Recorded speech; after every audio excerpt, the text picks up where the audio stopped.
Well, hello, lovely humans. Welcome back to another episode of the Lovely Humans Club podcast. I should probably have like one of those podcasty style intros that tells you about what you're about to experience in a very sing-songy and animated voice. I don't have one of those yet. I don't know. Do we like those? Let me know. Let me know. Because I find a lot of those to be like radically cheesy. But if like that's the way that we signal that this is a podcast, I'll do it. You just say the word. Okay, I'll be weird for you. I'll be cheesy. Now, before we get started for today's podcast, which we're going to be talking about homeschooling, which is the most thrilling topic of all time. Brace yourselves. So fun. I would just want to highlight this comment from Carissa Martinez, 1988. I know everyone is commenting that they feel like this podcast is like having a chat with a friend, but I need to add that I feel that way too, because it's so darn true. These are so good. Stop it, Carissa. And I look forward to each release so I can listen while I'm cleaning, doing dishes, laundry, driving, etc. I can't wait for the next one. You, Angel, baby nugget. Listen, I'm just really overwhelmed by like how the response to this has been. I have been really kind of distant from the development and production of my other two podcasts. Like they exist and they do well and they're doing good things, but this is me. This is personal. This is raw and occasionally funny, right? So to have all of this like really insanely kind feedback is very overwhelming because this is so much more than the wedding planning stuff that I do on the internet. And this is just us talking. It's us friends hanging out. Y'all are never going to stop blowing me away with these comments. And as an Enneagram 3, I thrive on kind feedback, but then I also don't know what to do with it. So I'm like, thank you. I don't know what box to put that in. So Carissa, thank you so much for that. I adore you to pieces. If you too would also like to make me feel really happy, but not know what box to put that emotion in, and you want to leave a 5-star review, you can leave it wherever you are listening to podcasts, Spotify, Apple Music, etc. And honestly, it really does help. I cannot tell you how much reviews help podcasts to thrive and make a name for themselves. So every time you leave one of these, or even a comment on YouTube for me to see, it really does mean a lot. Okay, I adore you to pieces. Let's talk about homeschooling. Cue cheesy transition song. Anyone remember? That's a throwback. Why are we talking about homeschooling? Okay, first of all, we're talking about homeschooling because this is like a really big part of my life, but not so big as I saw it like made out on the internet to be before I got started in this. So I didn't enter into this willingly. So I kind of found out a lot of this stuff like after the fact. We started homeschooling because everything that went down in 2020. I'm still hesitant to say the C word on any sort of video or podcast because the amount of times that like there was like a censor bar at the bottom of videos or commentary if you said the word out loud, that was a wild time, you guys. We don't need to get into that. But during the Rona, the girls were in 5th grade. Silas was still a toddler, so he was like learning nothing. But basically they were sent home with this really intense, in our opinion, this intense curriculum that was supposed to keep them occupied from 8 in the morning till 2 in the afternoon or whatever time it ended. And Elias was homeschooled, I think, through his sophomore year of high school and then did junior and senior year in a proper high school.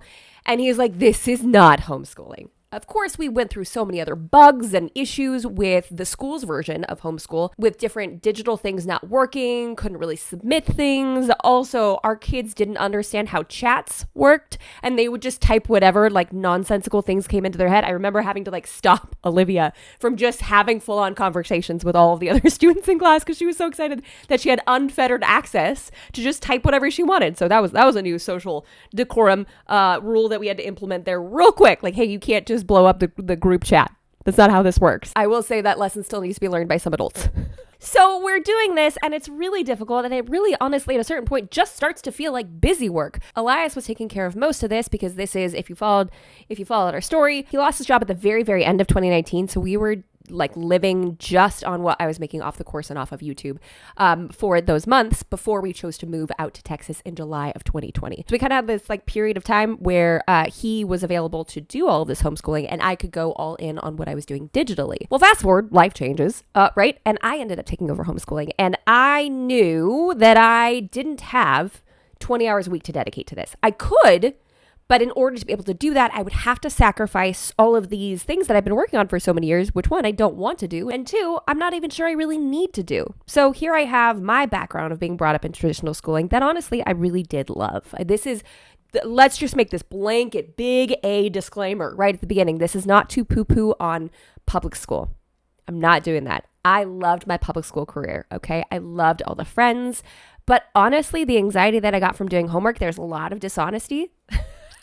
I'm just going to level with you right now. I wanted to be there for the friends. I didn't like the level of work I had to do. And we can, of course, unpack that at another time or never at all. But let's just say that there were parts that I liked and parts that I didn't like. So I needed to come up with a solution that made sense, that still fit the businesses that I was trying to run, and make sure that my kids were being well tended to and learning the stuff that we felt they needed to learn. So that's when I came up with the Lazy Girl's Guide to Homeschooling.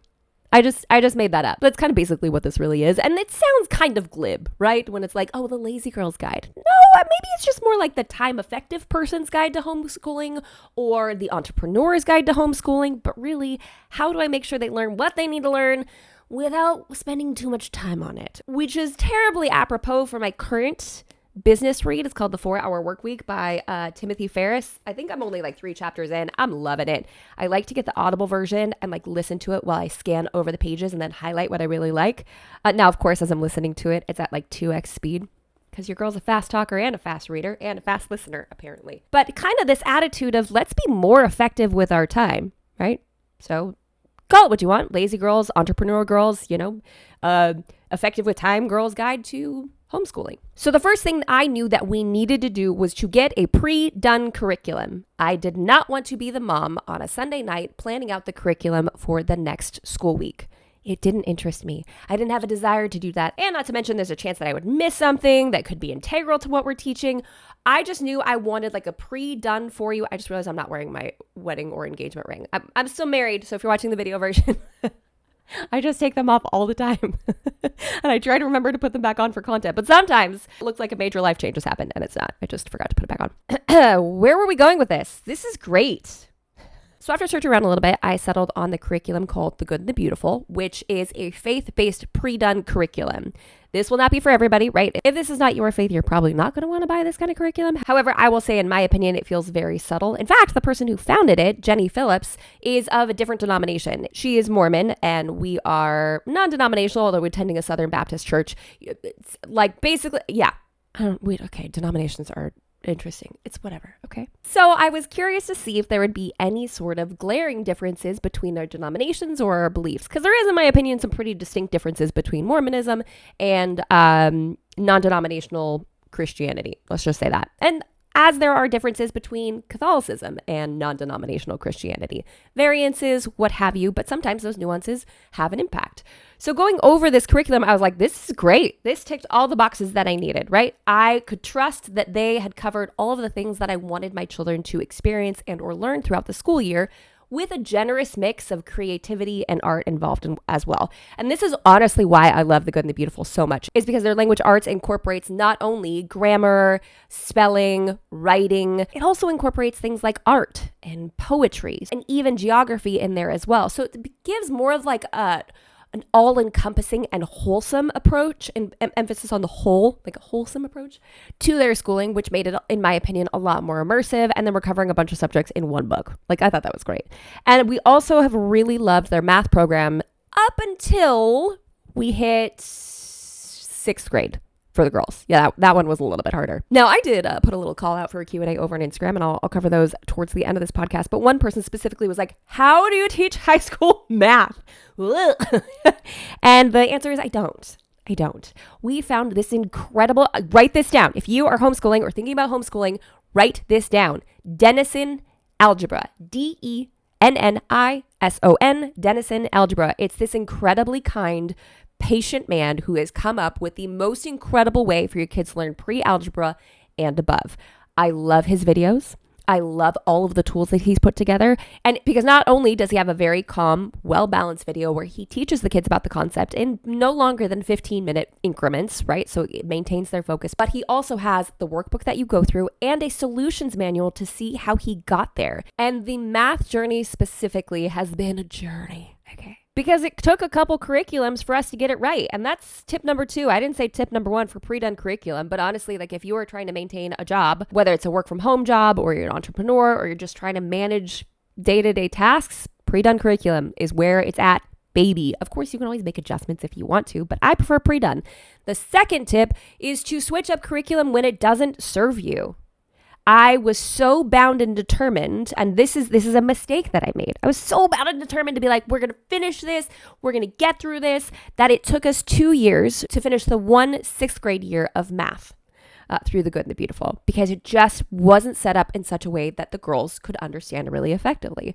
So I ended up buying another curriculum called Learn Math Fast. And I was like, this is going to be great. You're going to learn it so fast. And it ranged all the way from kindergarten to, I think, graduating high school. Like, it's just like everything you buy in one fell swoop. I believe, I don't know if you could buy it individually. Any hoodles. I bought all of it because I was like, well, we have Amelia in case I decide to run her through this.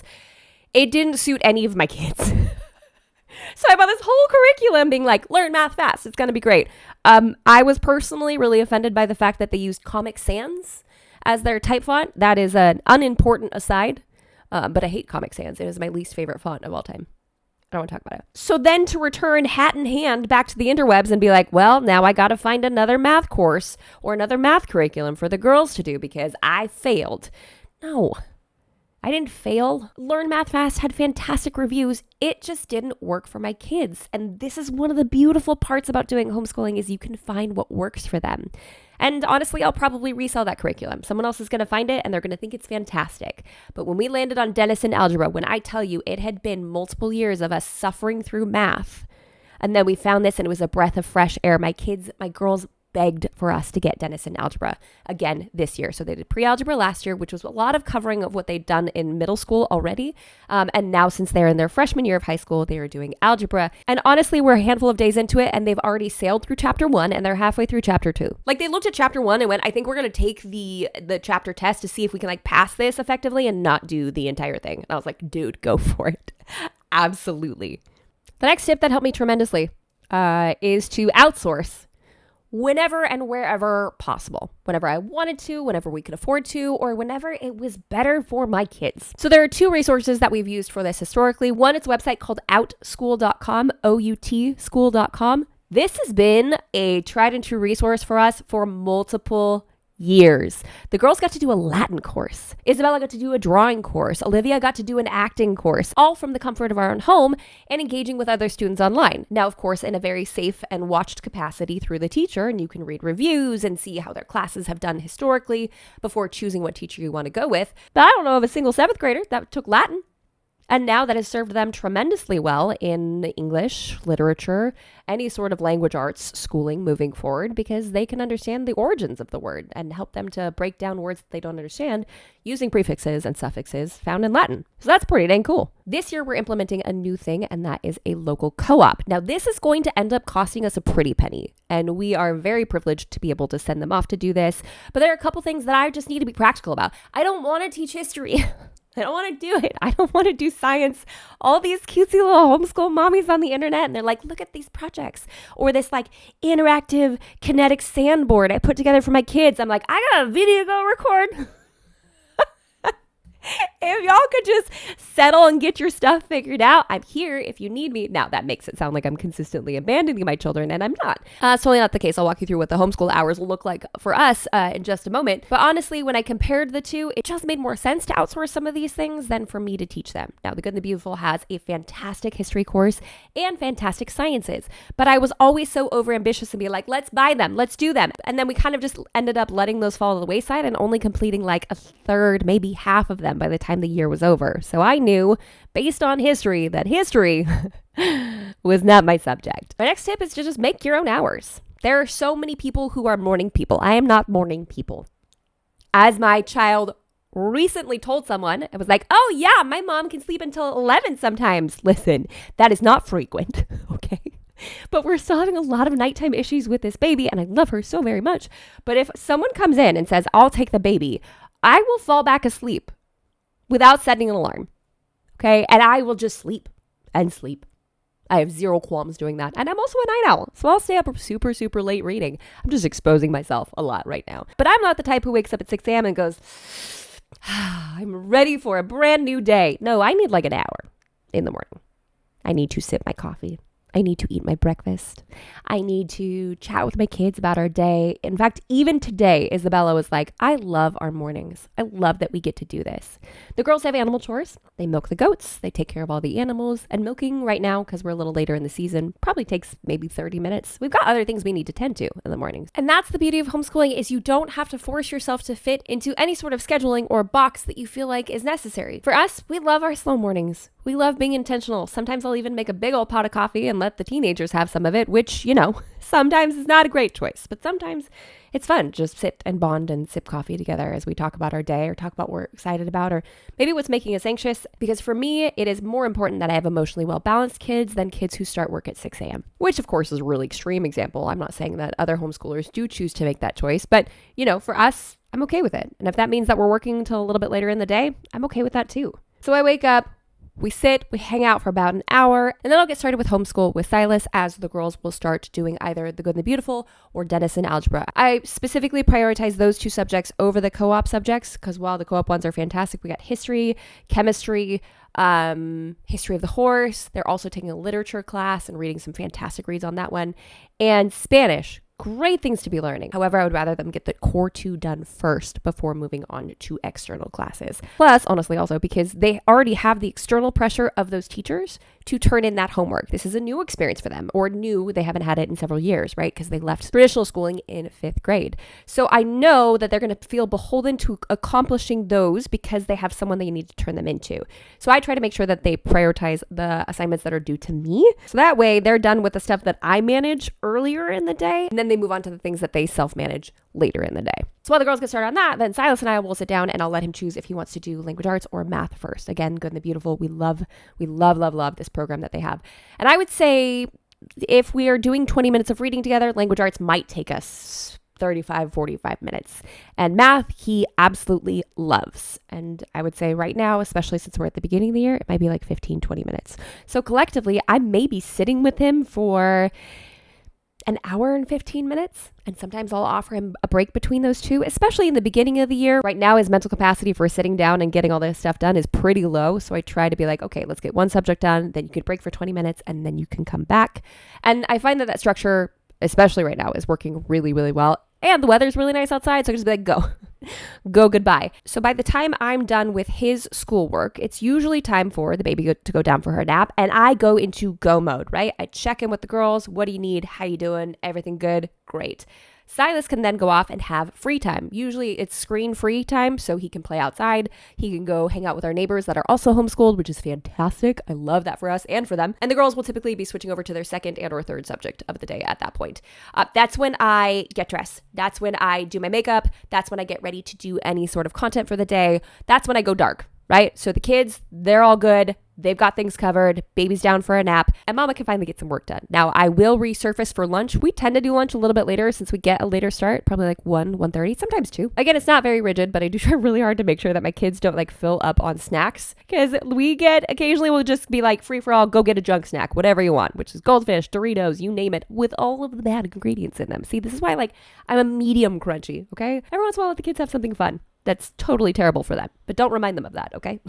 After lunch, the girls return to their schoolwork. Silas is still really doing his own thing. And right now, baby's napping about 2.5 to 3 hours a day. And that is when I go. Okay, that is my productive time. That is when mommy locks herself in the office and nobody come talk to me. You already have food. You know what's going on. Everyone's good. Everyone has their marching orders. And I will just come in here and crank and get as much done as possible. Now, I think I only spend like 3 days a week recording max. And this recording, I'll probably be sitting here for about maybe an hour tops. And then it'll get whittled down to a 35-minute podcast. I don't know. It depends because some days I just fly through recording and other days I'm like, oh my goodness, you got to take that line 17 times because you keep mispronouncing things. And then at about 3 o'clock is usually when I put a cap on the girls doing their schoolwork. I will have them pause and either watch the baby if I'm still working and or switch over to doing chores. We have a list of chores, something they're supposed to do every single day. And so I want to make sure, especially because they have so much reading to do this year with so many of their classes, the history of the horse class, they have 8 novels to read this year. And that's not the class I anticipated having 8 novels from. I will tell you that right now. So we'll pull them away from those to get some of the house stuff done, watch baby, fold some laundry, etc. And also involve Silas. This is the time when he jumps in, starts doing his chores as well. We call them screen time chores, so they don't have access to screen time until these are done every single day. Now, the girls do use the iPads for homework, but they can't have any fun time. They can't be searching anything. I will let them have music on in the background, but like they have to be focused on schoolwork. And then if they have anything left, I wrap up my work, step back into taking care of baby, which I am aware is a super, super great privilege because these girls are incredible. They love their baby sister so very much. I'm so honored and so grateful that they're willing to help out, and it gives me an opportunity to maintain my job and maintain what I do because they buy me like an hour's worth of time every day, if not more, 2 hours. It just depends on how content goes and the things that I need to get done. And then they'll return to reading and or listening to books. A huge like bonus side pro tip is to find audiobooks on YouTube. Yeah. Like they're supposed to be reading Men of Iron for their language arts course through the Good and the Beautiful. And I was like, oh shoot, I forgot. We are going to do mostly Kindle versions this year instead of paper versions because each of them have like 22 to 25 books they need to read this year. And if they're $10 on average each, that's $440 worth of books for this year alone. And your girl's a reader. I love books, but I am not spending nigh on $1,000 on novels they're only going to read once. So I buy it once on Kindle and they end up sharing it on different apps, and it's fine. It's great. So if they have anything else to do or listen to, they can return to that while they're cleaning the room or doing any sort of independent activity. And it's important that I structure the day like that because for me, in order to be the most effective, I have to lean into what I'm doing at the time when I'm doing it. Multitasking sounds fantastic, but it's an actual crock of crap, okay? I don't know if I'm going to get an E on this podcast because I dropped the C word, but honestly, I cannot be multitasking. It's hard for me to write a to-do list and also answer the girls' grammar questions. It's hard for me to help Silas with his math homework while simultaneously responding to emails. If you really want to be strategic and or lazy with your homeschooling skills, you have to be all in with what you're doing when you're doing it. That's another reason why I have everyone focus on the subjects that they might need my help with. I am their teacher. I am their support system. When it comes to math and English, that they're all working on those at the same time. And then later on, the girls move on to classes that they can depend on other teachers for. They can email them their questions. So I can then move all of my focus from them, from responding to them, from being present for Silas, walking him through whatever he's working on, to all of the businessy stuff while they are working independently. Tip number 6 for a lazy homeschooler is don't feel like you have to go out all the time. Like I see this meme that goes around every single school year about homeschoolers being excited that all the regular kids are back in school because now they get their parks and their museums back. And I cannot tell you the last time I took my kids to a museum. I understand that's half the appeal of homeschooling is that you can just go out and do anything you want. Well, first of all, a lot of those things cost money. Some of them have like family passes, sure. So it may not be a lot of money, but like gas, getting there, loading up the baby. There are so many factors to this that I cannot hang with. I love those moms that are like, look, we went to the Cameron Park Zoo today and read up on chimpanzees as a part of today's homeschooling. And I'm like, nope, I can't do that. I have work that I still have to do. And while I would love to incorporate more outside of the home activities, we just don't have space or time for that when I'm also pursuing my business, when I'm also pursuing these things. So honestly, letting myself off the hook for that one was like very relieving. Will we get to the point that I am that parent? Maybe, but probably not. Probably not. I just want to be realistic about it. Like sometimes just leaving to go to the grocery store feels overwhelming. So why would I sign up for multiple field trips a week? It's cute. I love that. There's many moms that I know that go to these homeschool groups and have these meetups. And I think it's fantastic. I really do. And I could do that with Silas, right? I think he's the perfect age for that. But the girls have a little bit higher pressure on them because they have bigger things that they're learning that require more of their focus. That some could argue, well, then that's probably the perfect opportunity to pull them away, right? And go do something to give them some brain space to do that. Sure. That's not necessarily our methodology, but I could see where someone's coming from. But then also with Amelia, needing a 3-hour nap in the middle of the day. And that is not something we skimp on. That is not something that she will not nap on me. She will not nap in the car. And if that's the case, it will make for a really difficult night for us. I love these moms that can do that. And honestly, sometimes I wish I was one of them. But that is not where we're at in life. And I don't know if we ever will be. The last tip number 7, is to delineate what your focus is. I've had to continuously keep adjusting and readjusting my expectations and my wants and my desires for my kids. We weren't sure if the girls were going to go to public high school or not. It's looking now like they do not want to. And the co-op has a lot to do with that specifically. Because with Silas, I am focused on emotional management and applying himself when he doesn't want to. That's a big focus of ours. Sometimes he just doesn't feel like doing the work. So we got to figure out how to process through that and make sure he's still getting his tasks done in a way that suits him as a 7-year-old boy, but also make sure that the tasks are still done. So there's a lot, there's some emotional management there as well as time management. The same I don't want to say issues, the same items present themselves with the girls in a very different way because they're working mostly independently. Time management is of the utmost importance. And sometimes they have to know when to just get the job done instead of doing everything perfectly. And we also have to work through emotional management. They're 14. They'll be 15 next month. We're talking a whole different scale of emotions, and I want to be available for them when they feel stressed out or overwhelmed. But for them, it's more independent time management. That's the larger focus. For Silas, it's a little bit more emotional. For the girls, it's a little more time-based. And now that they joined the co-op, they're like, absolutely, absolutely not.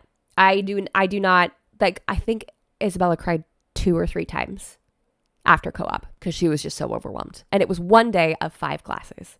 And they had homework in about half of them. So it was a really eye-opening experience for her to be like, oh, shoot, I don't think I want to do that. They still would love to have all the traditional high school experiences of dances and football games and all those things. And so we'll kind of try to figure out how we can incorporate that or what life will look like to be honoring of those things. But she is now definitely in camp. No, I don't want to go high school. If it's anything like that co-op, but every single day of the week, I don't care for it. And so for me, I feel like I'm constantly in and out of focus as I'm like readjusting as the picture is moving. It's not static. And that's where I think like this idea of the 4-hour work week, work smarter, not harder, be more effective with your time. This is when I start to go, how much of regular school is busy work? They're learning the same exact things in a fraction of the time. They don't need to be doing all that stuff. And again, I still want to make it really clear. I'm not speaking negatively against public school. I think teachers are incredible. I think they're an asset to communities, and I'm really grateful for what they do. I'm also aware that they have 30 students in one classroom, and they cannot give the individual attention that I can give my kids, right? They just can't, nor should it be expected that they do. It's also important to note that Elias and I have been in camp. You don't have to go to college if you don't want to, since the girls were very little. I went to college. I'm 2 classes away from getting my applied liberal arts degree. I thought I was going to be a professor, and the Lord had different plans. I am missing econ and some sort of science with a lab. Those are the last 2 classes that I need to graduate with my bachelor's, and I have not done it yet. Elias also attended the same community college that I did and went through a handful of classes and didn't pursue. I don't even know if he has his AA. I don't think he does. And now makes 6 figures in construction. So we're very well aware that you don't need to have a degree to make 6 figures, because both of us do. Actually, I'm kind of in a season where I'm making a lot less, but that's neither here nor there. But both of us are earning fantastic wages, and it has nothing to do with college. Now, if our kids want to go, we will absolutely support the heck out of them. But neither of them really seem to show any sort of interest or academic inclination to want to do that. So instead of us raising kids who are college oriented, again, if they want to, we will encourage them. We will pursue that. It's not our intent to poo-poo on college graduates, etc. I've been there. I did it. I love higher education. I genuinely, like, I would go back to take classes right now simply because I find it fascinating. I love knowledge. I love learning. I'm a nerd. Okay. I'm a dweebus. No joke. I was the kid who would open up a dictionary just to learn new words. And my kids laugh at me. They're like, Mom, who would do that? I'm like, I would. I would. In my free time, I would open up a dictionary and like search things. I love words and the different connotations and nerd. And then there's Olivia, who the second you give her free time without a screen, she will go and start plotting out all of these characters for this book that she wants to write. And she will storyboard constantly. They have a calendar on the back of their door in their room, and it is never used as a calendar. It is always filled with backstories of these different tribes and characters. She's really into Wings of Fire and also Warrior Cats, which is like these, different groups of animals that interact with one another. And there is a fire within her. She would love to write a book one day. That's why she's really, like today they were learning about descriptive language in language arts for Good and the Beautiful. And she was like, this is it. I'm thriving right now. She's also absolutely loving her new literature course. And she's loving having a different teacher teach a different perspective and learning something from over there. That is her happy place. If she has no screens and free time, she is probably plotting, like literally plotting out a storyline. Isabella is an artist, and she's incredible. She is incredible. She's completely self-taught. Also, Olivia's a really good artist as well. I don't want to knock her on that. Like, she's fantastic. But if you give Isabella an hour of free time without a screen, she will sketch something. She will sketch something gorgeous. She will practice the lines of the face. And she's really into anime right now, which I don't think is going to be a temporary state of being. I think it's a little bit more on the permanent end of things. If you give her time, she will be sketching until her fingers are dented. So while traditional schooling, it does feel like the focus is very college bound for so many. For us, It's for them to discover what makes them tick, what they're excited about, to become virtuous and wholesome people that are contributing members of society. For me, it's a lot of stuff that's coming out of this book in the 4-Hour Workweek, working more effectively with your time to achieve the same results. I would love to teach my kids to do that. My dad once told me that a college degree is a piece of paper that you hold up in front of an employer one day and say, look, a bunch of professors gave me a bunch of hoops and I jumped through all of them successfully enough to receive this piece of paper. And he has his master's degree. That's what it is. Look, I jumped enough and I got this. He's also the person that told me C's get degrees. It doesn't matter. Your grades in high school matter to get to the college that you want, but your grades in college don't. Your GPA at the end of the day doesn't really affect anything in college, right? Because there isn't anything after that unless you're pursuing even higher education. It's just to get to that piece of paper and, of course, amass a lot of knowledge along the way. But your potential employer is not going to ask what your grade was in lit or in advanced chem. They just want proof that you did it. And remember, I'm the nerd who would read dictionaries and who loves higher education, and I'm still aware that this fact is truth. Okay, I know I mentioned doing a Q&A earlier, but I honestly feel like this was a very informational podcast, which is a high contrast from last week's, right? I feel like I vacillate back and forth between like, let's just sit down and talk and have a cup of coffee together to let me download all of this information from my brain onto you. You're welcome. So because this podcast has been a little longer than I anticipated, we're going to go ahead and break up the Q&A and drop that into another episode because this is a lot. This is a lot. But honestly, big takeaways. Okay, let's wrap this big bad boy up and put a bow on it. The beauty of homeschooling is that you can make it exactly what you and your kids need it to be. And I love it. I love it. I feel like honestly, my daughters are thriving in their current environment and probably would crumble in traditional schooling right now, especially after years of this and really enjoying the pacing of life and being able to run outside at any moment and go ride their horse or pet their goats or chase their chickens. Homeschooling is exactly what we need it to be when we need it to be. And that has been an incredible experience that we do not want to change. If you have questions and you're watching the video version of this, please feel free to drop those in the comments down below. Obviously, I'm really passionate about this subject. Honestly, just like let homeschooling be whatever you want it to be. You can unschool, right? Where you like don't actually teach anything. That's fine.